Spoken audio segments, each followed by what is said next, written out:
Tylan Wallace from the 25. Tylan Wallace breaks out of a tackle, takes it down the sideline. He stays in bounds. He stays on his feet. He takes it all the way and ends the game. There are no flags.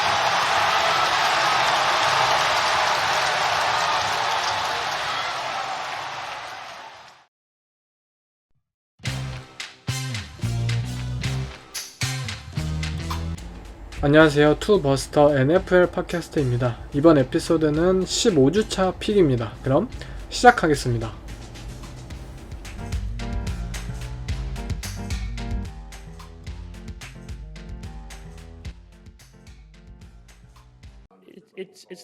It's the call, man. Just in that moment, I mean, it's not even for myself or for me. It's just I know how much everybody puts into this game, and for it to happen on a flag change the outcome of a game. In that moment, I mean, I've played 7 years, never had offense all sides called. I mean, that's elementary school. We talk about. I mean, you point to the ref, do all that different type of stuff, and it doesn't get called. And if it does, they warn you. And there was no warning throughout the entire game. And then you wait till there's a minute left in the game to make a call like that. It's tough, man. I mean, it's lost for words, man. It's tough because regardless if we win or lose. 다음 경기는 뉴욕 자이언츠와 뉴올리언 세인츠가 만납니다. 이 세인츠의 홈에서 마이너스 5.5로 세인츠가 현재 앞선다고 평가를 받고 있는데요. 일단 자이언츠의 경우에는 이 이탈리안 보이 토미 디비로의 3연승, 제가 저번에도 말씀을 드렸었는데 이 토미 디비로라는 선수를 보고 있으면, 그리고 이 현재 자이언츠라는 팀을 보고 있으면 이 쿼터백, 이 토미 디비로의 활약의 유무와 관계없이 자이언츠라는 팀은 이 쿼터백, 이 어린 루키 쿼터백을 아끼고 있어요. 좋아하고 있어요. 이 독특하지만 이 마피아, 이탈리안 출신의 마피아, 소프라노스의 그러한 것들이 많이 오버랩되는 에이전트나 패밀리나 이러한 것들에 충성심이 강해 보이는 이 로컬 키드는 선수들을 분명히 불러 모으고 있어요. 팬들도 불러 모으고 있죠. 자이언츠의 3연승은 바로 여기에 비결이 있다고 생각이 듭니다. 반면 뉴올리언 세인츠의 데릭 카는 현재 경기를 보면 아시겠지만 플레이가 잘 풀리지 않는다면 선수들을, 이 팀원들을 향해서 윽박지르는데 좀 많은 모습을 보이고 있어요. 그만큼 이 팀원에게 사랑을 받고 있는 쿼터백과, 그리고 팀원에게 윽박을 지르는 이 쿼터백과, 당연히 현재 뉴욕 자이언츠의 팀 분위기가 훨씬 좋다고 평가를 할 수 있을 것 같은데요. 당연히 팀 탤런트적인 측면에서는 뉴올리언 세인츠라는 팀이 앞서가고 있는 것은 사실이에요. 하지만 저번 주 뉴올리언 세인츠는 최종 스코어만 보면은 세인츠가 캐롤라이나 팬더스를 압도한 것으로 보여지지만 실제 경기는 3쿼터 그리고 4쿼터까지도 캐롤라이나 팬더스가 역전을 할 수 있었던, 굉장히 접전을 벌였던 경기였어요. 박빙의 경기였죠. 반면에 뉴욕 자이언츠는 어떻게 해서든 그린베이 패커스를 상대로도 접전 상황으로 경기를 끌고 가고, 또 토미 디비로가 이 위닝 드라이브를 만들어내는 그런 끈끈함을 보여주었습니다. 제 픽은 자이언츠 플러스 5.5입니다. 이 토미 디비로를 사랑하는 이 뉴욕의 이런 현재 그런 센세이셔널한 분위기가 언제까지 이어질지는 모르겠지만 이 루키 쿼터백의 활약 유무와 상관없이 분명히 그냥 사람 자체를 아끼고 있어 하는 모습들을 보면은 뭔가 잘 됐으면 합니다.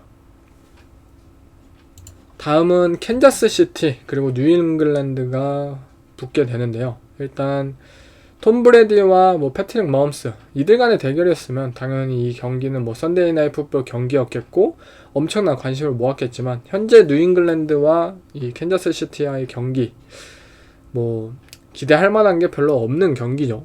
라인 자체도 칩스가 마이너스 8.0으로 현재 어마어마하게 지금 큰 라인을 가지고 있는데요. 일단 칩스의 경우에는 저번 주 이 버팔로 빌스와의 경기에 대해서 좀 얘기를 해보자면, 저는 사실 이 경기가 심판의 오프사이드, 이 오펜스 오프사이드 페널티에 대해서 패트릭 마홈스가 분노를 표출하고 앤디 리드 감독도 화를 내고 어마어마하게 화제가 됐잖아요. 그런데 저는 그냥 말도 안 되는 이 이야기라고 생각이 들어요. 그냥 말할 건덕지도 없는, 그냥 이 이야기를 다루는 것 자체가 시간 낭비입니다. 어느 스포츠, 어느 리그에서 심판이 이 선수가 페널티를 저지르는 행위를 막을 책임이 있겠는가? 그 부분에 대해서 그냥 생각해보면 끝입니다. 캔자스 시티가 이 경기를 패배한 이유는 본인들 스스로의 책임이에요. 캐데리우스 토니가 오프사이드를 저지르지 말았어야죠. 그 사실 하나입니다. 더 이상 얘기를 할 건덕지가 없다고 생각이 듭니다. 반면에 캔자스 시티 칩스가 계속해서 지지부진한 이유는 올 시즌 스토리는 결국 1주차부터 변함이 없습니다. 제가 1주차부터 했던 팟캐스트 카페 글 이런 거 다 보시면 아시겠지만 결국 리시버진의 문제예요. 1주차부터 이를 아예 극복해내지 못하고 있어요. 오프시즌에 이 트레이드 데드라인에 있었던 리시버 추가 영입 이러한 것들을 캔자스 시티가 사실상 하지 않았기 때문에 미콜 하드먼을 데려오긴 했지만 미콜 하드먼도 부상 이후 쏠쏠한 활약을 펼치던 리시버가 더 이상은 아니잖아요. 사실상의 그런 추가적인 영입을 하지 않고 캔자스 시티 칩스는 내부적으로 본인들이 무언가를 극복해낼 수 있다고 믿었지만 결국 실패하고 있어요. 이들의 리시버는 계속해서 드랍을 행하고 또 오픈 찬스를 벌리지 못하고 있고 너무나도 형편이 없는 수준입니다. 또 단순히 드랍을 하는 것을 떠나서 이들의 리시버들의 쓰임이 버티컬 스렛으로서의 활용도가 없다시피 하다 보니까 디펜스 입장에서 너무 편안하게 플레이를 펼칠 수 있어요. 아웃사이드 코너백들이 진짜 우리 쪽으로 뒷볼이 날라오지 않을 것을 자신있게 그런 생각을 가지고 플레이를 할 수 있고 또 오펜스 입장에서도 오펜스 플레이북의 폭이 굉장히 좁아지고 또 패트릭 마홈스라는 이 쿼터백의 플레이도 마홈스가 매번 던질 곳이 사라지기 때문에 스크램블 적당히 하다가 던지는 식의 계속해서 그러한 플레이들로 이어지고 오펜스 전체가 구조적인 문제를 현재 안고 있습니다. 자신감과 확신이 부족해지고 또 오펜스가 계속해서 플레이북 플레이콜 정해진 대로 빨리빨리 플레이가 되는 상황이 아니라 그냥 마홈스가 오케이 한번 스텝업하고 찾아보고 리시버들 열릴 때까지 한번 스크램블하고 트래비스 켈시가 라우트 타고 이리저리 왔다 갔다 하고 이러한 것들을 계속해서 기다리고 플레이가 그런 쪽으로 진행되다 보니까 오펜스가 본인들의 리듬을 찾지 못하고 또 템포 활용에 있어서 전혀 이러한 것들의 수혜를 입지 못하고 있어요. 그렇기 때문에 이 캔자스 시티 칩스라는 분명히 좋은 디펜스를 가지고 있고 이 디펜스를 바탕으로 해서 슈퍼볼을 다시 한번 노릴 수 있었겠지만 이들의 오펜스, 현재 오펜스를 가지고서는 절대 슈퍼볼에는 갈 수 없을 것으로 현재까지는 보입니다. 뉴잉글랜드의 경우에는 TNF에서 피츠버그 스틸러스를 상대로 승리를 거두긴 했지만 계속해서 안 좋은 현재 분위기죠. 이 빌 벨리책 감독의 경질설이 올 시즌이 끝나고 이 뉴잉글랜드와 빌 벨리책 감독은 결별할 것이다. 이러한 루머가 현재 보스턴 소식지에서 들리기도 했는데요. 사실 저는 잘 모르겠어요. 이 6번의 슈퍼볼 챔피언을 드러낸 감독을 자르는 것이 과연 맞을까요? 이 감독, 자르는 것이 아니어도 상호 결별을 하더라도 과연 이 감독을 내보내는 것이 맞냐 이거죠. 지금 리그에는 자질이 부족한 감독들이 굉장히 많아요. 모든 감독이 완벽할 수는 없겠죠. 하지만 반면에 우승 감독 그리고 명예전당 감독을 구하는 것은 굉장히 힘듭니다. 현재 리그에서.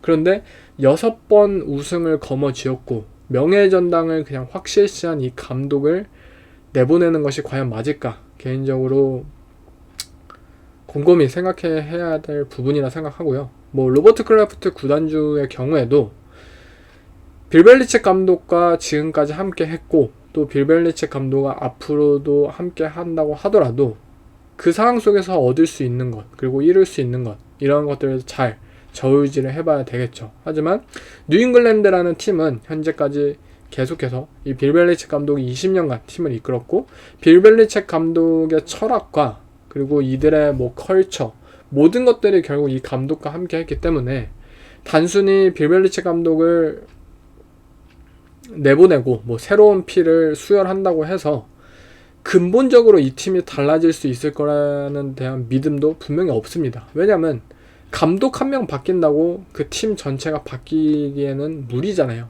특히 20년 동안 한 명의 감독과 뭐 한 명의 컬처와 정말 하나의 목표만을 가지고 달려온 팀이면 더욱더 말이죠.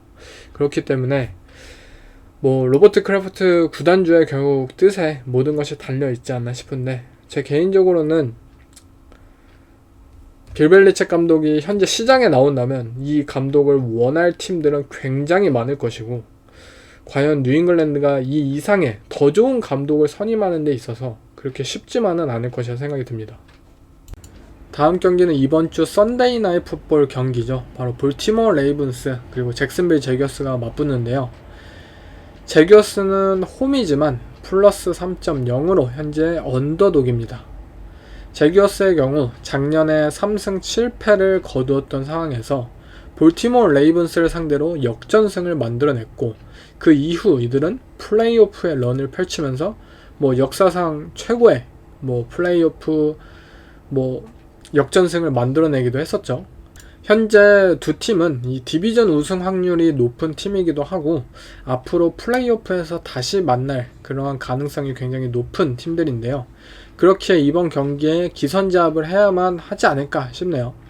먼저 레이븐스의 경우에는 라마 잭슨이 뭐 저번주 좋은 활약을 펼쳤고, 그 활약이 지속적으로 이어졌어야만 앞으로의 플레이오프 단계에서 이 레이븐스가 지난 뭐 몇 년간은 좀 다른 그러한 결과물을 얻을 수 있지 않을까 싶고요. 제 개인적으로는 레이븐스의 디펜스는 뭐 현재는 뭐 리그 실점 2등으로 리그 최고의 디펜스로 분류되고 있어요. 물론 리그 최고의 디펜스 중에 하나인 것은 사실이에요. 뭐 레이븐스의 디펜시브 코디네이터인 마이크 맥도날드 코치가 뭐 내년 시즌 뭐 감독의 후보로서 각광을 받고 있다, 뭐 이러한 루머가 들려오는 상황 속에서 저도 뭐 인정합니다. 하지만 단순히 볼티모어의 디펜스는 분명히 한계가 있는 그룹이라고 생각이 들어요. 일단 가장 큰 이유는 볼티모어 레이븐스가 올 시즌 뛰어난 디펜스를 펼칠 수 있었던 이유는 뭐 예전에 있었던 이 마틴데일 코치의 화려한 뭐 디펜스 스킴에 이어서 이 마이크 맥도날드 코치도 굉장히 뭐 블리츠를 자주 활용하고 뭐 심 컨셉들을 자주 활용하고, 이러한 변화무쌍한 디펜스의 힘을 통해서 상대를 압박하고 혼란시키길 원해요. 그런데 이러한 디펜스들의 가장 큰 문제는 이 폴 다운 패스러쉬가 굉장히 부족하기 때문에 단순히 4명으로서 정직하게 우직하게 4명의 라인맨으로 5명의 오펜시브 라인맨을 상대하는 그 힘 자체가 부족하기 때문에 이러한 스킴적인 도움을 받는 그러한 경우가 굉장히 많아요. 그런데 좋은 오펜스, 또 좋은 오펜시브 라인, 또 뭐 프로텍션 콜을 잘 활용할 수 있는 쿼터백을 만난다면 이 변화무쌍한 디펜스는 사실 그렇게 큰 영향을 미치지 못하기 시작을 합니다. 또한 높은 단계, 우리 팀이 뭐 투미닛 드릴을 들어간다, 뭐 선수들의 디펜스의 체력이 거의 바닥났다, 굉장히 큰 집중력이 요구되는 상황 속에서 디펜스의 플레이 콜링은 점점 간소화될 수밖에 없습니다. 간단해질 수밖에 없어요. 그렇다면 본인들의 그런 장기들을 활용할 수가 없고, 결국 이 폴다운 패스러쉬를 감행해야 하는 때가 언젠가는 반드시 와요. 그리고 상대 쿼터백이 뭐 템포 이러한 것들을 잘 활용하면은 더욱더 이는 취약해지겠죠. 하지만 볼티모어 레이븐스는 분명 뭐 좋은 블리츠, 심프레셔 이런 것들로 패스러쉬를 만들어내긴 하지만, 이러한 폴다운 패스러쉬 상황에서 본인들이 자신있게 상대 라인맨을, 상대 쿼터백을 상대로 이 패스러쉬를 감행할 수 있는 D라인이 구성되어 있느냐, 이러한 부분에서는 아직 좀 검증되지 않았죠. 뭐 검증된 게 아니라 그냥 부족하죠. 다른 리그 최고의 뭐 샌프란시스코나 댈러스 카우보이스 이러한 팀들에 비하면, 디펜스에 비하면 분명히 부족한 수준입니다. 그리고 이러한 디펜스의 특성이 이 잭슨빌 제규어스라는 팀을 상대로 더욱더 우려되는 가장 큰 이유는, 잭슨빌 제규어스라는 팀은 본인들이 진짜 B를 받고 본인들이 이 리듬을 찾기 시작을 한다면 어떠한 디펜스든 어떠한 상대든지 뚫어낼 수 있는 팀이에요. 트레버 로렌스라는 쿼터백은 아무리 커버리지가 촘촘하든 아무리 뭐 혼란스러운 뭐 전략을 취하든 멀리 던져야 되든 뭐 상관없이 진짜 고난이도의 패스를 완벽하게 던질 수 있는 선수예요. 그렇기 때문에 디펜스 입장에서는 아니 이거를 만든다고? 이거를 성공한다고? 이걸 던진다고? 이러한 감정을 들 수밖에 없는 선수예요. 그렇기 때문에 정말 이 라인 대 라인, 이 트렌치 싸움에서 쿼터백을 압박하고 라인을 부셔내는 것이 아닌 이상 트레버 로렌스를 상대하기는 굉장히 힘들지 않을까 싶어요. 하지만 잭슨빌 제기어스도 이 리시버인 크리스찬 컬크가 부상을 당했고 크리스찬 컬크의 부상은 굉장히 커요. 일단 켈빈 리들리라는 리시버가 넘버원 리시버가 아웃사이드 리시버로서 올 시즌 활용이 되고 이 뭐 슬롯 리시버나 뭐 필드를 가로지르는 이러한 타입의 리시버로서 올해 활용이 전혀 되질 않다 보니까 왜 이 부분이 활용이 안 되는지는 제 개인적으로도 덕 피더슨 감독의 의중이 궁금한 정도인데 어쨌든 이 크리스찬 컬크가 보여주었던 이 필드 전방위적인 활약은 켈빈 리들리가 채울 수 없기 때문에 뭐 잉그램이나 타이트엔드인 잉그램이나 또 뭐 제이 존스나 이런 선수들이 보여주어야만 합니다. 그렇기 때문에 더욱더 공백이 커 보이지 않나 싶고요. 볼티모어의 경우에는 뭐 트레버 로렌스가 어쨌든 부상 이후 저번 주까지 컨디션이 좋지 않은 모습이었고 또 잭슨빌의 디펜스가 라마 잭슨이라는 선수를 발목을 잡기에는 좀 힘들지 않을까 싶어요. 라인베커와 세이프티를 활용한 블리츠를 뭐 선호하는 잭슨빌 팀이긴 하지만 라마 잭슨의 현재 모습 뭐 진짜 말도 안 되는 것 같아요. 뭐 요리조리 또 다 피하고 또 상대를 허탈하게 만드는 그런 플레이들을 저번 주에도 보여주었는데요. 제 픽은 일단 레이븐스 마이너스 3.0입니다. 트레버 로렌스의 컨디션이 좋지 않고 그리고 잭슨빌 제기어스는 올 시즌 홈에서 굉장히 못했습니다. 제 픽은 레이븐스 마이너스 3.0입니다. 다음은 이번 주 빅매치 경기 중에 하나죠. 바로 댈러스 카우보이스와 버팔로 빌스의 경기입니다. 빌스의 홈에서 마이너스 2.0으로 빌스가 뭐 홈에서의 2점을 좀 높게 평가를 받고 있는 것 같은데요. 일단 버팔로 빌스의 경우에는 본인들이 플레이오프 진출을 와일드카드 진출을 뭐 확정짓기 위해서는 결국 이번 경기 반드시 이겨야 돼요. 댈러스 카우보이스도 마찬가지죠. 본인들이 1번 시드 바이익을 가지기 위해서는 이 경기를 반드시 이겨야 됩니다. 그렇기에 이 양팀 모두 이 뭐 컨텐더급의 힘을 가진 이 두 팀 간의 경기는 굉장히 절박한 경기라고 생각이 들어요. 다른 목적을 가지고 있지만 반드시 이겨야 하는 머스트 윈 게임이라고 생각이 듭니다. 먼저 카우보이스의 경우에는 저번 주 필라델피아 이글스 본인들의 디비전 가장 센 라이벌을 잡아내면서 1번 시드로 뭐 올라가면서 이 마이크 맥카시 감독이 모두의 의심을 물리치고 올 시즌 뭐 탑 플레이 콜러, 탑 감독으로서 컴백했다라는 것을 확실하게 증명해낸 경기였어요.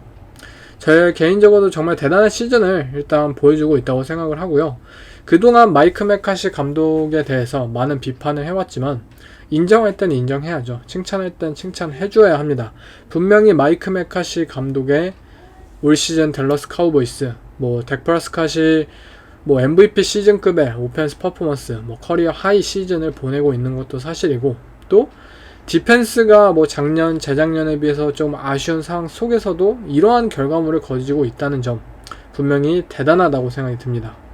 일단 카우보이스의 오펜스, 뭐 마이크 맥카시 감독의 오펜스가 왜 캘럼 무어 코치의 오펜스보다 더 나아지고 있냐 라는 부분을 개인적으로 분석해보면 일단 브랜든 쿡스라는 리시버의 영입이 굉장히 컸다고 생각이 듭니다.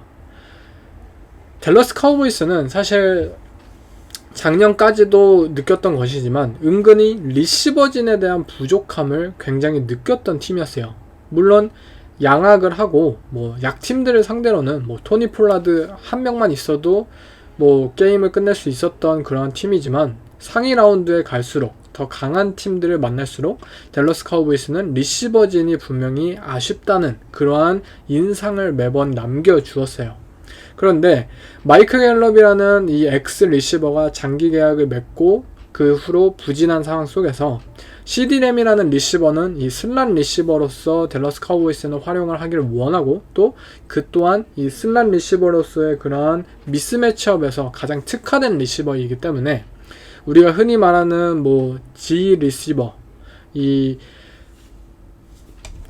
CD램의 옆에서 같이 라우트 콤비네이션을 이루고 이 CD램이 뭐 미스매치업을 이끌어내기 위해서 뭐 라인베커와 세이프티 2명을 가져간다면 그 후에 뭐 후방을 같이 노려볼 수 있는 뭐 버티컬 스렛으로서의 역할, 이러한 넘버 2, 넘버 3 정도의 역할을 보여줄 수 있는 리시버가 분명히 필요했고 또 버티컬 스트레치에 있어서의 한계를 보였던 댈러스 카우보이스의 그러한 아쉬움을 브랜든 쿡스가 현재 온전히 채워주고 있습니다. 이 토니 폴라드라는 뭐 런닝백 그리고 이지켈 엘리엇이라는 런닝백을 필두로 작년 시즌 굉장히 뛰어난 런게임을 보여주었잖아요. 그리고 이 런게임의 여파로 상대 디펜스를 박스로 이끄는 데 성공을 했음에도 불구하고 패싱게임까지 이기는 잘 확장되지 못했습니다. 작년까지.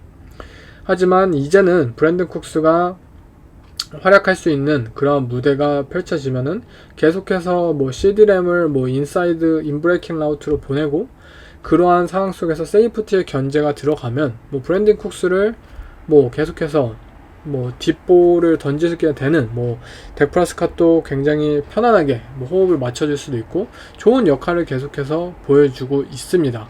이 오펜스 웨폰들의 밸런스가 더 잘 맞는 상황 속에서 또한 마이크 메카시 감독은 이 덱의 재능인 오디브를 맘껏 활용할 수 있는 오펜스, 에런 로저스 타입의 오펜스, 그린베이에서의 오펜스를 이번 댈러스에서도 조성해 주었고 이 덱 프레스캇은 그 어느 때보다도 현재 자신감에 차 있고 오펜스를 완전히 본인의 손에서 잘 운영을 하고 있는 모습입니다. 버팔로 빌스의 경우에는 조시 알렌과 뭐 이 팀이 저번 주 승리를 거두긴 했지만 사실 그렇게 좋은 경기를 펼쳤다고는 생각이 들진 않았어요. 캔자스 시티 칩스가 단순히 더 못했기 때문에 승리를 거두었지 버팔로 빌스가 뭐 완벽한 경기를 펼쳤다? 이러한 느낌이 전혀 아니었죠. 하지 그렇기 때문에 뭐 버팔로 빌스가 이 승리를 발판으로 삼아서 뭐 좋은 흐름을 타고 플레이오프에 진출할 것이다 라는 확신을 그렇게 잘 주지 못했어요. 결국 이 댈러스 카우보이스라는 강팀을 상대로 좀 승리를 확실하게 거두어야 버팔로 빌스에게는 진정 플레이오프라는 희망이 가까워지지 않을까 싶습니다. 제 개인적으로는 경기는 일단 빌스의 리시버들에게 굉장히 달려있다고 생각이 들어요. 카우보이스는 일단 오펜스 입장에서는 빌스의 디펜스를 상대로 펼칠 거리가 굉장히 다양하다고 생각이 들어요. 지금 빌스의 디펜스는 사실 뭐 때때로 경기에 따라 다르겠지만 리그 하위권의 디펜스로도 금방 뭐 변해질 수 있는 그런 일관성 없는 모습을 지속적으로 보여주고 있고 또 뭐 CD램 뭐 슬롯에 배치하고 이 부족한 라인베커를 상대로 미스매치업 매 스냅마다 활용하고 또 덱 프레스캇에게 뭐 스크램블 이런 걸 막을 과연 라인베커와 세이프티가 있을까? 버팔로 빌스 너네 느리잖아. 이러한 측면에서 봤을 때 분명히 빌스의 디펜스는 불안해 보입니다. 결국 턴오버에 대한 불안함을 가지고 있는 조시 알렌을 받쳐주고 또 턴오버의 생산 능력만큼은 뛰어난 이 카우보이스의 코너백들을 상대로 빌스의 리시버들이 경합 상황에서 분명히 터져주어야만 하지 않을까 싶습니다. 하지만 저는 단순 두 팀의 현재 모습만 비교를 하자면 물론 댈러스 카우보이스라는 팀이 원정에서는 다른 팀인 것은 맞아요. 홈에서는 진짜 무적이지만 원정에서는 아직까지 증명을 하지 못했던 반쪽짜리 팀 댈러스 카우보이스. 이번 주는 좀 다르지 않을까 싶어요. 제 픽은 댈러스 카우보이스 플러스 2.0입니다. 다음 먼데이 나잇 풋볼 경기는 바로 필라델피아 이글스 그리고 시애틀 시옥스가 만나는데요. 시옥스의 홈에서 이들은 플러스 4.0으로 현재 언더독인 상황입니다. 시애틀 시옥스의 경우 현재까지 뭐 본인들이 가진 탤런트에 비해서 언더퍼폼을 하고 있다고 생각이 들어요. 작년에 시애틀 시옥스는 뭐 지노 스미스의 활약과 함께 오버퍼폼을 했다면 올 시즌은 분명히 실망스러운 언더퍼폼의 모습을 보여주고 있고 작년 대박을 보였던 뭐 드래프트 그리고 이들의 코칭 능력이 올 시즌에는 좀 반대로 가고 있는 것 같아요. 지노 스미스는 부진하고 오펜스는 빅플레이에 의존한 이 DK 메칼프와 뭐 타일러 러켄 이러한 선수들의 빅플레이에 너무나도 의존하는 모습이고, 또 디펜스 또한 뭐 위더스푼이나 뭐 테릭 올렌이나 이런 좋은 코너백들을 가지고도 좀 스킴적으로 잘 활용을 해내지 못하고 있는 상황입니다. 물론 필라델피아 이글스도 실망스러운 건 마찬가지인데요. 일단 리그 최고의 D라인은 생산성이 떨어졌고, 또 코너백들도 이 D라인의 혜택을 보지 못하기 시작하자 효율이 분명히 떨어지고 있고요. 또 라인베커와 세이프티, 이 작년 시즌 공백들을 여실히 드러내고 있습니다. 물론 젤런 헐츠라는 쿼터백이 이끄는 오펜스도 뭐 할 말은 없죠. 쉽사리 이 페널티를 잘 범하지 않는 제이슨 켈시 또한, 레전드 켈시 또한 최근에 많은 페널티를 저지르는 등 팀에 있어서 전체적으로 어수선한 분위기가 계속해서 이어지고 있는 모습이고요. 댈러스 카우보이스와의 경기에서 분명히 좀 너무 크게 아쉬운 모습을 보였죠. 덱 프레스컷을 제대로 압박해내지 못했고, 스킬 플레이어들과의 맞대결에서도 번번이 패배함을 보였고요. 하지만 이글스는 어쨌든 10승 3패라는 팀이고, 또 D라인과 O라인이 기본적으로 강한 팀이에요. 분명히 저는 정신만 차린다면 이글스는 다시 한번 슈퍼볼 컨텐더로서 활약을 할 수 있는 팀이라고 생각이 들고요. 저번 주 댈러스 카우보이스를 상대로도 분명히 좀 성공시킬 수 있었던 빅플레이들이 있었어요. 오펜스 측에서. 그런데 이 부분이 본인들이 진짜 컨디션이 좋고 집중력이 좋았었던 시절이라면 충분히 만들어냈을 패스들이 많았지만, 뭐 지금 당연히 뭐 팀 분위기가 어수선하고 또 개인적으로도 이글스 선수들이 좀 집중력이 떨어지고 있기 때문에 이러한 것들을 성공으로 실행하기에는 좀 부족한 모습을 저번 주에 많이 선보였습니다. 실제로 이글스는 올 시즌 이 첫 45분을 진짜 개똥같이 플레이를 하고 마지막 15분에 모든 것을 불태우는 팀이었잖아요. 그렇기 때문에 역전승도 많이 나왔고 아슬아슬한 승리를 거두면서도 뭐 10승을 먼저 이 고지에 안착하기도 했고요. 이것이 약팀들이나 뭐 애매한 팀들을 상대로는 분명히 통해요. 그런데 강팀들을 상대로는 첫 45분을 꿇고 시작하면은 이 극복해내기가 너무 힘든 거죠. 그만큼 이글스라는 팀이 아까도 얘기를 했지만 이 초반 집중력에 대한 문제를 좀 본인들이 스스로 좀 다잡고 이러한 것들을 해결한다면 또 탤런트 자체로는 극복해낼 수 있는 그런 상황 팀이기 때문에 좀 희망을 가지게 계속해서 만들지 않나 싶어요. 경기는 어쨌든 저는 이 시애틀 시옥스와 필라델피아 이글스 이 트렌치 싸움에서 분명히 이글스가 압도를 할 수 있는 팀이라고 생각이 들고요. 현재 위기론에 있는 필라델피아 이글스 이 확실한 승리를 통해 다시 한번 이 슈퍼볼 컨텐더로서의 모습을 보여줄 경기이지 않나 싶습니다. 제 픽은 이글스 마이너스 4.0입니다. 주전 쿼터백을 잃었지만 아직까지도 플레이오프 경쟁을 해내고 있는 두 팀입니다. 바로 미네소타 바이킹스와 신시내티 벵갈스. 벵갈스의 홈에서 마이너스 3.0의 라인인데요. 일단 정말 대단한 시즌을 두 팀 모두 보여주고 있다고 생각이 들어요. 먼저 신시내티 벵갈스의 경우에는 이 조 버로우가 있었던 시절에 뭐 불과 3주밖에 되지 않았지만 조 버로우가 있었을 때 굉장히 무능력하고 정말 하는 것 없는 것처럼 보였던 벵갈스의 감독 잭 테일러 감독이 제이크 브라우닝이라는 언드래프트 백업 쿼터백과 함께 하자 본인의 능력을 여실히 보여주고 있어요. 굉장히 놀라운 부분이고 또 잘 해내고 있기에 저도 잭 테일러 감독을 굉장히 싫어하는 사람이지만 현재 2주 동안 보여주고 있는 모습은 정말 대단하다고 박수를 칠 수밖에 없을 것 같아요. 분명히 인정합니다. 저도 어떻게 해서든 뭐 조버로우가 알아서 해주겠지 이러던 시절의 감독이 아니에요. 잭 테일러 감독은 현재 제이크 브라우닝이 언드래프트 그 백업 쿼터백 아무것도 기대할 게 없는 쿼터백인 것을 알고 오케이 이 백업 쿼터백으로 승리하기 위해서는 내가 잘해야 된다. 내가 무언가를 계속해서 준비해야 된다. 라는 이 책임감에 근거한 행동들을 드디어 보여주고 있어요. 잭 테일러를 뭐 수많은 비판을 해왔지만 분명히 대단하고, 또 이 브라우닝이라는 쿼터백과 함께 현재 신시내티 벵갈스가 2경기 연속 뭐 34득점을 거두고 잘 나가는 가장 큰 이유는 조 버로우라는 쿼터백의 신시내티 오펜스를 완전히 버린 데에 있다고 생각이 들어요. 조 버로우라는 쿼터백처럼 모든 오펜스의 처음과 끝을 그의 손에서 시작하고 그의 손에서 끝나는 이러한 타입의 뭐 샷건 기반의 오펜스를 제이크 브라우닝이라는 쿼터백은 분명히 이끌 수가 없죠.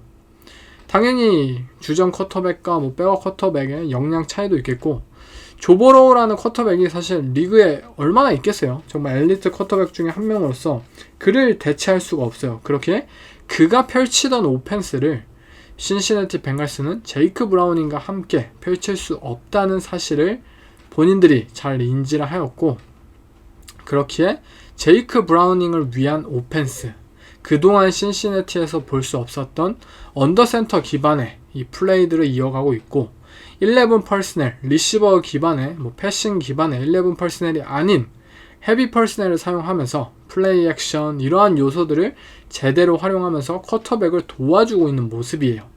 또한 스크린 플레이에 대한 플레이 콜을 진짜 제대로 진수를 보여주고 있는데, 아무리 쿼터백이 제이크 브라우닝이어도 제이크 브라운이라는 쿼터백은 현재까지는 잘 패스도 잘해주고 뭐가 준수한 쿼터백으로서의 활약을 보여주고 있잖아요. 뭐 자말 체이스에게 딥볼을 뭐 여러 번 메이킹 시키는 것도 봤고요. 때때로 좋은 공을 던질 수 있는 선수라는 것을 계속해서 증명해내고 있는데, 벵갈스의 리시버진이 아무튼 이렇게 강하다 보니까 디펜스가 경계할 것은, 오케이, 우리 딥볼, 이런 뽀록성 딥볼을 좀 경계하자, 뭐 깊게 배치할 수밖에 없고, 이런 상황이 벌어지는 거예요. 그렇게 이러한 상황들을 역으로 이용하는 이 스크린 패스 플레이콜은 굉장히 좋은 선택지가 되기도 하죠. 또 신시내티 벵갈스의 런닝백들은 이 스크린 패스를 잘 받고 잘 뛰어나가서 야드 애프터 캐치를 더욱더 만들어낼 수 있는 그러한 선수 구성이기 때문에 매경기 이 스크린으로 뭐 30야드, 40야드 계속해서 빅플레이를 만들어내고 있습니다. 그리고 운동신경이 분명히 있는 이 제이크 브라우닝의 뭐 붓레그 플레이들, 그리고 빠른 패스 기반의 콜들을 통해서 제이크 브라우닝이라는 쿼터백이 잘 뛸 수 있는 환경을 만들어주고 있어요. 그렇지만 솔직히 이 기적이 언제까지 이어질지는 잘은 모르겠습니다. 하지만 브라우닝이 자신감 있게 공을 던져주고 있고, 그리고 이들의 리시버들이 자말 체이스, 뭐 티 히긴스, 타일러 보이드 정말 뛰어난 선수들이기 때문에 어쩌면 이러한 활약들이 좀 더 지속될지도 모른다는 생각입니다. 바이킹스의 경우에는 모두가 이 조슈아 dob스 뭐하는 기대를 했지만, 어쨌든 dob스의 매직이 좀 끝나는 기미가 보이고, 결국 바이킹스도 저번 주 이 dob스를 내리고 닉 멀렌스라는 이 샌프란시스코 나이너스 카일 셰나한 감독이 뭐 10년치의 커리어를 선물해준 이 쿼터백을 이번 경기 선발로 내세우게 됩니다. dob스의 플레이가 뭐 지속되지는 않을 것이라고 모두가 예상을 했죠. 뭐 잘하더라도 그래도 뭐 백업 쿼터백이니까 뭐 몇 경기 못 가겠다, 한 시즌 전체로 활약을 하기엔 부족하겠다라고 많이들 예측을 했을 것 같은데요. 바이킹스에서의 현재 뭐 최근 2경기에서의 모습은 분명히 좀 아쉬운 모습을 보이고 있죠. 그리고 왜 dob스의 활약이 꺼졌냐? 지노 스미스는 작년 시즌 끝까지 활약을 펼치는 데 성공을 했지만 왜 dob스는 뭐 중간에 끊겼냐 한다면, 물론 dob스라는 쿼터백이 지노 스미스처럼 뭐 역량이 좀 딸리는 쿼터백이다 라고 생각할 수도 있겠지만, 바이킹스에서의 최근 모습은 결국 이 러싱 오펜스, 바이킹스의 러싱 오펜스가 거의 없는 수준이기 때문에 이러한 부분과 좀 상관관계가 있지 않나 싶어요. dob스라는 쿼터백은 이 패싱 게임에서 본인이 컨디션이 좋을 때도 분명히 인터셉션, 이런 턴오버를 스스로 저지르는 타입의 선수였고, 이를 또 다른 빅플레이들을 통해서 만회하는 타입의 선수였어요. 모든 것이 완벽한 플레이를 펼치기보다는 이 리스크와 뭐 리워드를 계속해서 오고 가는 타입의 쿼터백이었죠. 그리고 이는 특히 본인의 이러한 스크램블, 이러한 본인의 발로서 플레이가, 빅플레이가 만들어지기도 했고요. 애리조나 카디널스 시절에는 당연하게도 카디널스 자체가 좋은 리시버를 가진 팀이 아니었기 때문에 이 파워런을 선보이는 제임스 코너라는 런닝백을 필두로 해서 스피디한 리시버들로 뭐 스윗 플레이 뭐 이러한 것들을 자주 했고, 결국 이 상대 디펜스에게 패스보다는 런에 대한 위협을 주었고 런에 대한 대비를 하도록 만들어냈던 팀이었어요. 이러한 상황에서 dobs는 자연스럽게 본인이 달릴 수 있는 그런 기회가 많이 생겼었고 하이라이트들을 충분히 많이 만들어냈지만, 현재 이 런게임에 대한 도움이 없는 바이킹스에서는 dobs가 본인의 장기를 뽐내기에는 분명히 힘든 상황이라고 생각이 들어요. 어깨에 좀 더 의존을 해야 되고, 또 dobs가 이렇게 뛰기도 하고 왔다 갔다 하면서 본인만의 뭐 자신감과 리듬을 찾아야 하는데, 그런 뭐 시간과 여유를 현재 바이킹스에서는 도와주지 못하고 있는 상황입니다. 경기를 예측해보자면 홈에서의 벵갈스가 분명히 더 좋은 흐름인 것은 사실이에요. 일단 2경기 연속 34득점, 이거는 분명히 대단한 현재 모습이죠. 그리고 제이크 브라우닝이 뭐 이번 경기에 뭐 부진을 할 수 있다고 하더라도, 단순히 오펜스 탤런트의 비교만 하더라도 벵갈스가 분명히 바이킹스보다는 좋은 팀입니다. 탄탄한 팀이에요. 하지만 바이킹스의 최근 디펜스, 이 브라이언 플로레스 코치의 디펜스가 제이크 브라우닝이 맛보지 못했던 타입의 이런 디펜스를 선보일 수 있기 때문에 기대해 볼 수 있지 않나 싶어요. 하지만 바이킹스도 마찬가지로 닉 멀렌스라는 쿼터백과 함께 그렇게 뭐 큰 고점을 기대하는 것이 사실 힘든 상황이죠. 결국 런게임이 또 한번 풀리지 않는다면 힘들지 않을까 싶고요. 저는 어쨌든 고점을 계속해서 보여주고 있는 신시내티 벵갈스, 그리고 홈이기 때문에 제 픽은 벵갈스 마이너스 3.0입니다. 다음은 플레이오프 경쟁을 하고 있는 두 팀인데요. 바로 와일드카드를 노리고 있는 그린베이 패커스와 그리고 NFC 사우스, 이 디비전 지구 우승을 위해 현재 바삐 가고 있는 템파베이 벅스와의 대결인데요. 이 램보필드에서 벌어지는 이 두 팀 간의 경기는 패커스가 마이너스 3.5로 현재 탑독인 상황입니다. 패커스의 경우에는 저번 주 전까지 뭐 3연승을 거두고 어쩌면 뉴욕 자이언츠와의 먼데이 나잇 풋볼 경기에서 승리를 거두었다면 이 디트로이트 라이온스와의 이 디비전 우승 경쟁을 진지하게 의논할 수 있었던 시점이지 않나 싶었는데, 이러한 좋은 흐름 속에서 패커스는 먼데이 나잇 풋볼, 이 토미 디비로라는 이 자이언츠의 쿼터백에게 뭐 위닝 드라이브를 맞고 결국 경기에 패했죠. 굉장히 좀 실망스러운 이러한 경기를 보였는데요.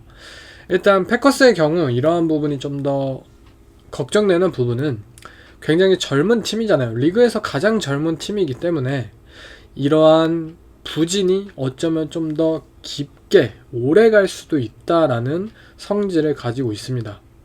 결국 이번 경기에 만약에 패커스가 뭐 빠르게 반등을 하지 못한다면 뭐 남아있는 캐롤라이나, 미네소타, 시카고와의 경기들에서도 사실상 잘 해낼 수 있을지에 대해서 뭐 확실한 좀 믿음을 심어주지 못할 것으로 보이기 때문에 이번 경기 뭐 패커스의 팬분들 입장에서는 반드시 반등을 해야 되는 경기이지 않나 싶어요.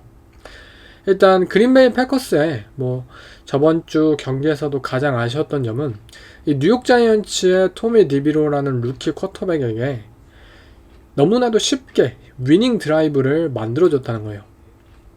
물론 자이언츠의 오펜스가 차근차근, 그리고 필요한 뭐 중장거리 패스도 던지고 좋은 플레이를 이어간 것은 사실이지만, 그린베이 패커스의 디펜스도 너무나도 아쉽게 플레이 콜을 이어갔습니다. 너무나도 사실 토미 디비로라는 루키 쿼터백이 아직은 뭐 실제로 뭐 또 다른 루키 쿼터백들 중에 현재 찬사를 받고 있는 뭐 CJ 스트라우드나 이러한 쿼터백들처럼 뛰어난 패스를 던지는 유형의 쿼터백은 아직 아니잖아요. 그렇기 때문에 좀 더 공격적인 모습을 패커스가 보여줬으면 어땠을까 싶은데, 너무나도 이 루키에게 편안하게 정말 위협되지 않는 타입의 디펜스를 선보였고, 결국 그냥 아주 쉽게 그냥 필드골을 맞았죠. 결국 본인들이 뭐 좋은 탤런트들을 가졌음에도, 특히 좋은 디펜시브 라인을 가졌음에도 제대로 된 활용을 해내지 못하는 이러한 올 시즌의 문제를 저번 주에도 계속해서 이어져 가고 있음을 보여주었고, 스타 코너백인 자이어 알렉산더가 돌아와야지 뭐 이 팀의 디펜스가 더 좋아질 것이다. 물론 맞는 말이지만 자이어 알렉산더가 없더라도 패커스는 현재보다 더 좋은 생산력을 보여야 하는 팀인 것은 사실입니다. 벅스의 경우에는 뭐 사실 승리를 거두고 있는 게 신기해요. 정말 게임만 보고 있으면 와, 뭐 3&out 하다가 또 한 드라이브 집중력을 발휘해서 또 터치다운을 만들어내고, 또 마이크 에반스가 뭐 또 한 건 해주고, 뭐 이런 식으로 계속해서 뭐 실제 이들의 뭐 스탯이나 뭐 보고 있는 경기력에 비해서 어쨌든 스코어 상으로는 좀 더 좋은 결과물들을 만들어내고 있어요. 하지만 저는 이 경기는 홈에서의 패커스를 선택하겠습니다. 일단 이 템파베이에 있는 팀이 이 추운 램보필드 원정을 뛰는 것은 12월에 그것도 굉장히 쉽지 않고, 그리고 벅스의 경기력이 사실 저번주에 그렇게 좋지 않았다, 그냥 팔콘스가 더 못했다 라고 평가할 수 있는 수준이었고, 홈에서의 패커스는 뭔가 다르지 않을까 싶고요. 빠르게 반등을 해내지 않을까 싶습니다. 제 픽은 패커스 마이너스 3.5입니다. 다음은 피츠버그 스틸러스와 인디애나 콜츠, 이 와일드카드 경쟁을 해내고 있는 두 팀 간의 대결입니다. 사실 이번 주는 이 플레이오프 경쟁을, 지금 뭐 시즌 후반이기 때문에 이 플레이오프 경쟁을 노리는 팀들이 한 경기 한 경기 매주 굉장히 중요한 경기입니다. 그만큼 이 플레이오프, 이 서로 경쟁하는 위치에 있는 팀들 간의 경기 굉장히 치열하고 재밌지 않을까 싶은데요. 그 중에 한 경기입니다. 이 MVP 미첼 트로비스키가 이끄는 스틸러스와 그리고 가드너 민슈가 이끄는 인디애나 콜츠, 두 팀 모두 승률이 현재 5할이 넘는다는 게 굉장히 신기할 정도인데요. 일단 이번 맞대결에서 지는 팀은 뭐 와일드카드 탈락의 확률이 굉장히 높아지죠. 그만큼 중요한 경기예요. 일단 인디애나 콜츠가 이 경기에 탑독인 이유는 마이너스 1.5로 탑독인데, 일단 홈 경기이기도 하고 가드너 민슈의 고점이 분명히 이 MVP 미치보다는 분명히 높기 때문이지 않나 싶어요. 또 가드너 민슈가 빌 받으면 뭐 300야드 뭐 3개 터치다운 이 정도는 충분히 기록할 수 있는 선수이죠. 그리고 이 셰인 슈타이켄 감독이 현재 인디애나 콜츠를 굉장히 잘 이끌고 있기 때문에, 반면에 피츠버그 스틸러스는 계속해서 현재 뭐 좋지 않은 모습이죠. 오펜스가 뭐 케니 피켓 이후 이 MVP 미치가 뭐 팀을 이끌고 있는데, 뭐 미첼 트루비스키 뭐 여러분들도 다 기대 안 했잖아요. 기대 안 한 모습을 그대로 보여주고 있고, 그렇다고 쿼터백이 못하면 뭐 리시버가 도와주거나 뭐 러닝백이 도와주어야 하지만 현재 스틸러스는 그냥 총체적 난국일 뿐입니다. 그리고 뭐 팀 분위기도 현재 좋지가 않죠. 팀의 레전드였던 빅벤은 본인의 팟캐스트에서 뭐 스틸러스의 시대는 뭐 끝났다, 내가 알던 스틸러스가 아니다, 뭐 이러한 발언을 하고 있고, 그리고 뭐 리시버들, 뭐 조지 피킨스나 이런 젊은 리시버들이 또 본인의 그러한 롤에 대한 뭐 팀 성적이 안 나오는데 어쩔 수가 없는데 왜 불만을 하는지 모르겠어요. 뭐 본인 불만도 많고 팀 분위기나 성적이 굉장히 좋지 않은 스틸러스인데요. 제 픽은 피츠버그 스틸러스 플러스 1.5입니다. 가장 큰 이유는 모두가 이 피츠버그 스틸러스를 비판하고 또 스틸러스 내부에서도 불만이 나오고 있는 상황에서 마이크 텀린 감독은 다시 한번 이런 모든 잡음들을 닥치게 만들 만큼의 그러한 승리를 항상 만들어내는 감독입니다. 이번에도 그런 모습을 보여주지 않을까 싶네요. 제 픽은 스틸러스입니다. 다음 경기는 덴버 브론코스와 바로 디트로이트 라이온스인데요. 디트로이트가 홈에서 마이너스 4.0입니다. 저번주 시카고 베어스에게 패배했던 디트로이트 라이온스, 이들의 이 시즌 초 반짝함을 보여주던 이들의 D라인은 저스틴 필즈를 잘 건드리지 못하는 모습을 보였고, 또 이들의 라인베커들은 이 커버리지에 대한 이해도가 굉장히 적어요. 이 플레이 액션 상황에서 계속해서 빅플레이를 허용하는 모습을 보이고, 또 뭐 세컨더리, 디펜시브 백들도 뭐 애초에 기대를 안 했었죠. 첸시 가드너 존슨이라는 이 세이프티가 시즌 2경기밖에 뛰지 못하고 부상으로 시즌 아웃이 된 상황에서 라이온스의 세컨더리는 계속해서 실망감을 보여주고 있습니다. 결국 라이온스라는 팀은 오펜스에서의 캐리를 통해 뭐 승리를 거두고 뭐 디비전 우승도 하고 또 플레이오프에서의 경쟁을 이뤄내야 하는 팀인데, 오펜스 캐리를 보여줘야 하는 팀에서 쿼터백이 제러드 거프라는 쿼터백이에요.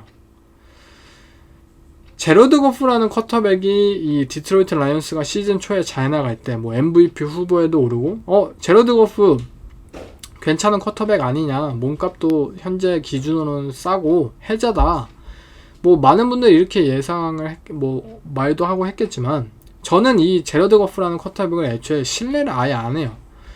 여러분들이 잊고 있는 게 LA 램스에서 제러드 거프라는 쿼터백이 얼마나 못했냐고요. 제러드 거프라는 쿼터백이 잘 나갈 때 이 선수를 고평가하는 사람들이 분명히 나오지만 그 한 가지 사실만 알고 있었으면 좋겠어요. 제러드 거프라는 쿼터백은 션 맥베이 감독이 포기를 한 쿼터백이에요. 션 맥베이 감독이 오죽했으면 포기를 했겠냐고요.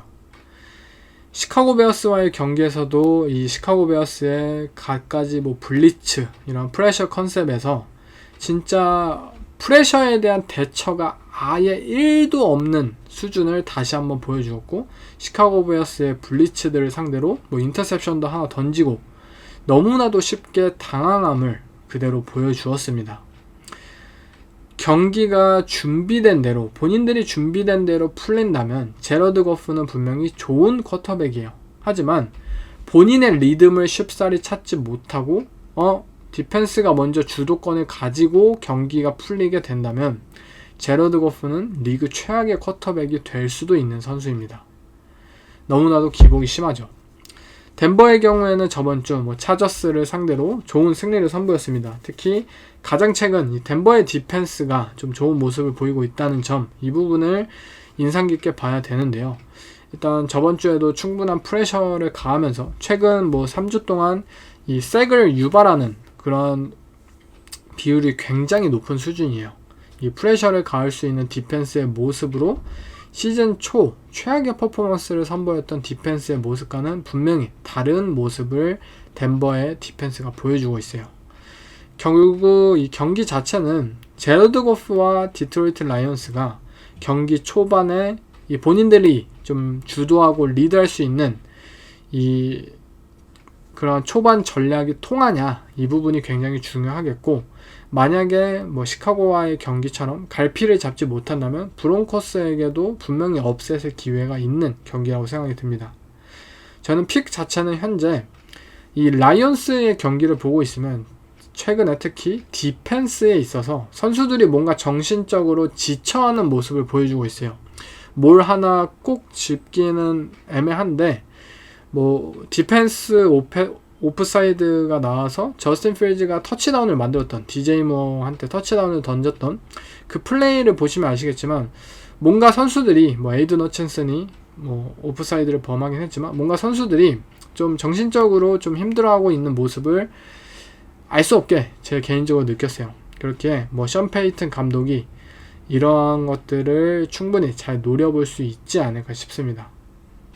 이 경기는 라이온스가 시즌 막바지에도 오펜스를 통해서 팀을 이끌 수 있는 힘을 보유했느냐를 확인할 수 있는 굉장히 중요한 경기지 않나 싶고요. 제 픽은 덴버 플러스 4.0을 선택하겠습니다. 다음은 애틀란타 팔콘스와 캐롤라이나 팬터스입니다. 이 디비전 라이벌 경기는 캐롤라이나 홈에서 캐롤라이나가 플러스 3.0으로 현재 언더독으로 평가를 받고 있는데요. 캐롤라이나와 이 애틀란타 팔콘스, 사실 팔콘스의 경우에는 굉장히 저번 주에 실망스러운 모습을 또 한 번 선보였죠. 템파베이를 상대로 홈에서 당연히 이겼어야 하는 경기를 또 한 번 패배하면서 애틀란타 팔콘스라는 팀은 무언가 기대를 할 만한 때가 오면은 항상 실망스러운 감정을 안겨주는 굉장히 일관성 없는 좋지 못한 팀이다라는 것을 다시 한번 느낄 수 있었는데요. 저번 주 무려 434야드를 기록하고도 졌습니다. 단순히 야드만 기록할 뿐이지 실질적인 터치다운 이 점수로 만들어내는 거에 있어서 능력이 부족하다라는 것을 올 시즌 내내 보여주고 있는데요. 아서 스미스 감독이 뭐 내년에도 감독직을 할 것이다, 뭐 세이프하다, 이러한 루머가 현재 들려오는데 사실 굉장히 놀랍죠.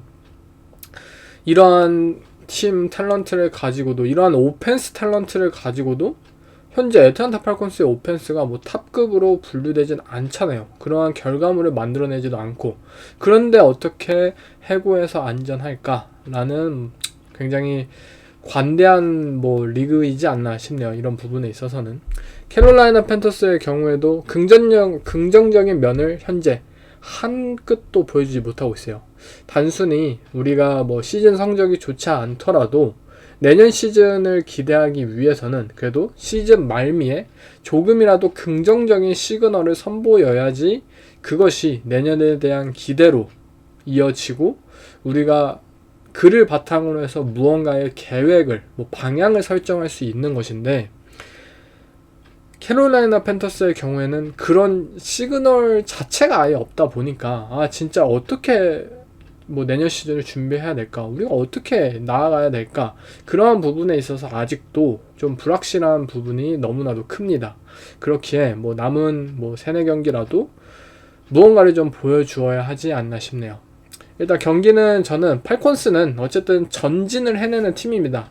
그것이 뭐 득점으로 잘 연결이 되지는 않는데 뭐 이번에는 뭐 필드골이라도 잘 차고 하면서 현재 득점력이 굉장히 부족한 캐롤라이나 팬터스를 상대로 확실한 승리를 이번 주에는 기대해볼 만하지 않을까 싶네요. 제 픽은 팔콘스 마이너스 3.0입니다. 다음 경기는 시카고 베어스와 클리브랜드 브라운스인데요.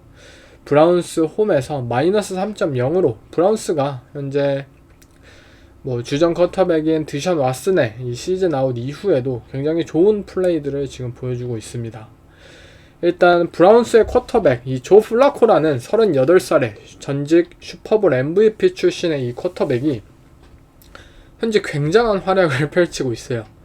올 시즌 클리브랜드 브라운스의 쿼터백들 중에 뭐 드션 왓슨, PJ 워커, 뭐 DTR 모든 쿼터백들 중에 38살의 조 플라코가 가장 뛰어난 플레이를 펼치고 있다. 과연 이러한 것을 예측한 사람이 단 한 명이라도 있었을까요? 브라운스의 올 시즌 쿼터백이 조 플라코가 차지하게 될 거라는 사실을.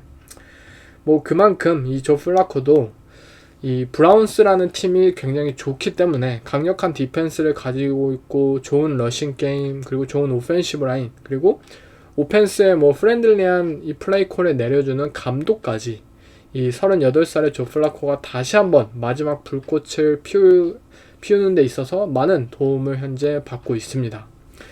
뭐 시카고 베어스도 분위기는 좋아요. 현재 몬테즈 스웨트 이후, 영입 이후에 디펜스는 뭐 상위권의 수치를 자랑하고 있고, 또 디비전 라이벌들을 상대로 뭐 2주 연속 좋은 모습을 보여주고 있고요. 뭐 몬테즈 스웨트의 트레이드는 사실 영입 이후 당연히 디펜스가 좋아진 부분은 당연히 좋아져야 됩니다, 여러분들.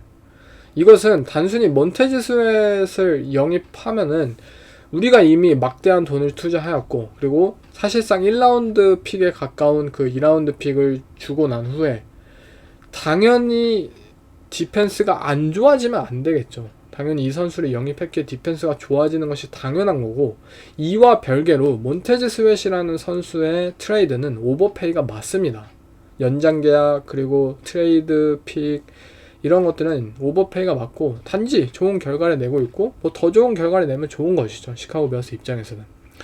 경기를 예측하자면 저는 베어스와 브라운스와의 경기, 이 경기가 뭐 많은 뭐 러싱 야드가 생기고 뭐 이러한 경기 양상으로 흘러간다면 결국 한 끗 차이로 끝나지 않을까 싶고요. 그렇다면 저는 시카고의 포인트를 택하는 쪽으로 선택을 하겠습니다.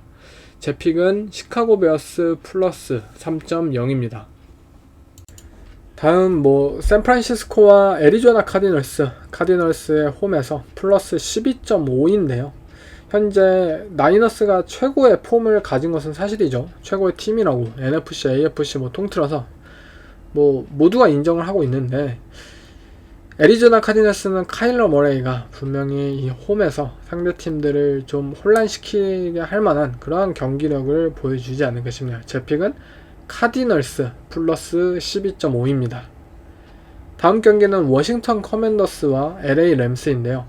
램스가 홈에서 마이너스 6.5. 사실 램스라는 팀을 고려하자면 아무리 커맨더스가 꾸져도 커맨더스는 분명 이 오펜스에서의 생산성은 충분히 올 시즌 입증한 팀이기 때문에 좀 라인이 너무 큰 거 아니냐라고 생각할 수도 있겠지만 지금 LA 램스라는 팀은 너무나도 매력적입니다. 이 에론 도널드가 계속해서 디펜스를 혼자 캐리하고 있고 또 매튜 스태포드와 쿠퍼 컵, 푸카 나쿠아 이들이 보여주고 있는 매 경기 이 패싱 게임 진짜 놀라울 따름이고요. 제 픽은 램스 마이너스 6.5입니다. 다음 경기는 휴스턴 텍산스와 테네시 타이탄스인데요. 타이탄스가 저번주 마이애미 돌핀스를 상대로 업셋을 만들어냈고 그 여파로 홈에서 마이너스 3.0으로 현재 탑독입니다. 휴스턴 텍산스는 저번주 뉴욕 제츠에게 정말 완패를 당했고 그렇기 때문에 현재 언더독인 상황인데요. 일단 타이탄스의 경우에는 윌 레비스라는 이 루키 쿼터백 뭐 얘기를 안 한 지 좀 되긴 했지만 윌 레비스를 처음 본 순간부터 느꼈던 것은 어떤 플레이를 펼치든 간에 이 윌 레비스라는 쿼터백은 쫄지를 않아요. 어떤 상황에서도 본인만의 패스를 던질 수 있는 선수이고 지금은 그러한 부분이 잘 다듬어지지 않았기 때문에 좋은 결과로 이어지지는 않아요. 매번. 그렇지만 자신만의 플레이를 언제든 이어갈 수 있다라는 장점은 쿼터백으로서 굉장히 매력적인 요소입니다.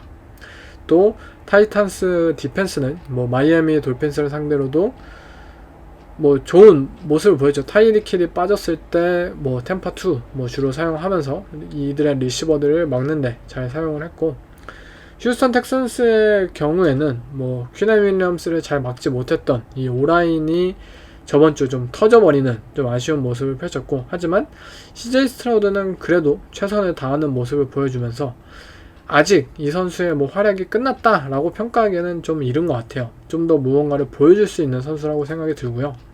저는 텍산스로 선택하겠습니다. 텍산스 플러스 3.0. 휴스턴 텍산스라는 팀은 아직 젊고 그리고 파이팅이 넘치는 팀이기에 금방 다시 일어날 수 있는 팀이라고 생각합니다. 네, 이상 15주차 픽들을 다 꼽아 봤는데요. 제가 14주차 에피소드를 이제 한번 쉰 이유는 요새 유행하는 이 감기가 유행을 하고 있죠. 여러분들도 좀 날씨가 춥고 또 뭐 따뜻해지고 반복을 하는 상황 속에서 여러분들도 몸 관리 잘 하셨으면 좋겠네요. 그리고 재밌게 풋볼 이번 주도 보셨으면 좋겠습니다. 네, 이번 에피소드는 여기서 마치겠습니다. 감사합니다. And one of the misnomers about this word discipline is people mistakenly associate discipline with punishment, but it doesn't mean punishment. So the word discipline is the Latin word for student or learning. Discipline is not something that someone imposes on you from the outside. Rather, discipline is something you choose for yourself on the inside.